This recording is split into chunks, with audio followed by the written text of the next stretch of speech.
வணக்கம். Edison talkies நேயர்கள் அனைவருக்கும் எனது பணிவான வணக்கங்கள். நம்ம இன்னைக்கு என்ன படம் பார்க்க போறோம்னா, குபேரா படத்தை பத்தி தாங்க ரிவ்யூ பார்க்க போறோம். குபேரா யார் நடிச்ச படம்னு கேட்டீங்கன்னா, தனுஷ், நாகார்ஜுனா மற்றும் ராஷ்யா மந்தானா. அவங்க தாங்க புஷ்பால் நடிச்சிருப்பாங்களே, கதையின் நாயகி. அவங்க தான் அந்த படத்துல நடிச்சிருக்காங்க.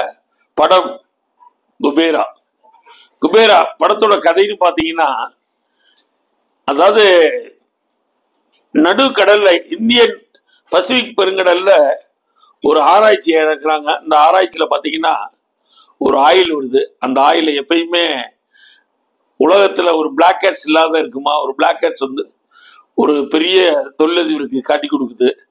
அவன் ஒட்டுமொத்தமா வந்து அதை காலி பண்ணிட்டு அது கவர்மெண்ட்டுக்கு போச்சுன்னா நம்ம லாஸ் ஆயிடுவோம். நம்ம டேக் ஓவர் பண்ணி கவர்மெண்ட்டுக்கு சப்ளை பண்ணுவோம், மானியத்துல கொடுப்போம்னு வழக்கம் போலதான். பட் அந்த வில்லனாகப்பட்டவன் என்ன பண்றான்னா, அந்த இதை டேக் ஓவர் பண்ணி என்ன பண்றாங்க, இப்ப இதை கவர்மெண்ட்டுக்கு கொடுக்கணும்னா கவர்மெண்ட் ஆபீசர்ஸ் இப்பெல்லாம் லஞ்சம் கொடுக்கணும். அதை எப்படி கொடுக்கலாம் என்னங்கிறது ஒரு ஐடியா இருக்கிறவங்க தான். இன்கம் டேக்ஸ்ல சின்சியர் இன்கம் டேக்ஸ் ஆபீசரா இருந்து ஒரு பிரச்சனைக்காக ஜெயிலில் இருப்பாரு நாகார்ஜுனா. அவரை பெயிலில் எடுத்து, இது வரைக்கும் நீ சின்சியரா இருந்த, ஒன்னும் நாடு உனக்கு செய்யல, இனிமே எங்களுக்கு சின்சியரா இரு, உன்னையும் குடும்பத்தையும் நாங்க பாத்துக்கணும். Villain group Nagarjuna take over பண்றாங்க. நாகார்ஜுனா என்ன சொல்றாருன்னா, உங்களுக்கு நான் மூளையா செயல்படுறேன். இப்போ முதல்ல கிட்டத்தட்ட ஒரு 40,000 கோடி பணத்தை டிரான்ஸ்ஃபர் பண்ணணும். அது சுவிஸ் பேங்க் போயிட்டு இந்தியாவுக்கு திரும்ப வரணும். அதுக்கு எப்படி பண்ணணும் என்னங்கிறது தான் ஒரு ஐடியாவை உட்காந்து பேசுறாங்க.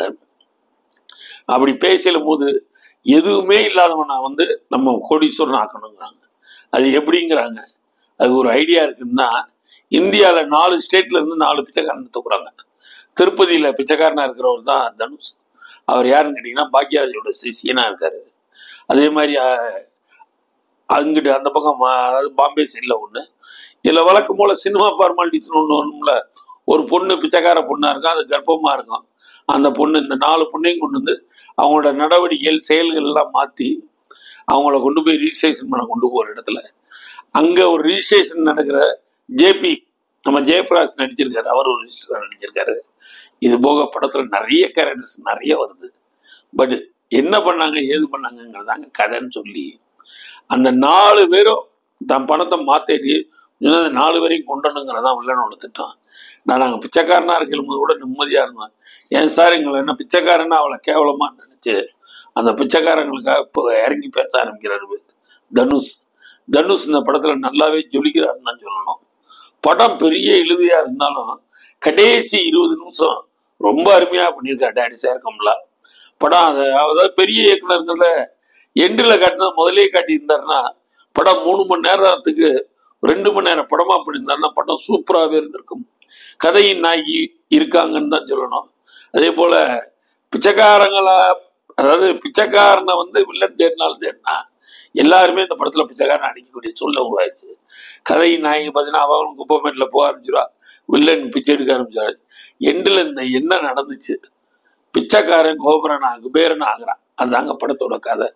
அதை தெளிவா நல்லா இழுத்து சொல்லியிருக்காரு இயக்குனர் தான் சொல்லணும். குபேரா மொத்தத்தில் பிச்சைக்காரன் இல்லாத நாடாகணும்னு முயற்சி பண்ணியிருக்காங்க. அதற்கான முயற்சியில ஒரு அதாவது ஒரு பிச்சைக்காரிக்கு பிறக்கிற குழந்தை கோடீஸ்வரன் ஆகுது. அதுதாங்க கதை. போய் பாருங்க. உண்மையாவே இந்த படத்தை பொறுத்த மட்டும் செலவு தாறுமாறா பண்ணியிருக்காங்க. நாகார்ஜுனா நடிப்புக்கு சொல்லியே தர வேணாம். தனுஷ் அதே மாதிரி ஒரு ஷெட்டிலான நடிப்பு. எல்லாருமே அவங்க பாத்திரத்தை சிறப்பாக செஞ்சிருக்காங்கன்னு தான் சொல்லணும். அந்த பிச்சைக்காரியா நடித்த பொண்ணு கூட தன் கேரக்டரை உளுந்து அருமையா பண்ணியிருக்காங்க. மொத்தத்தில் குபேரா பார்க்க வேண்டிய படம்.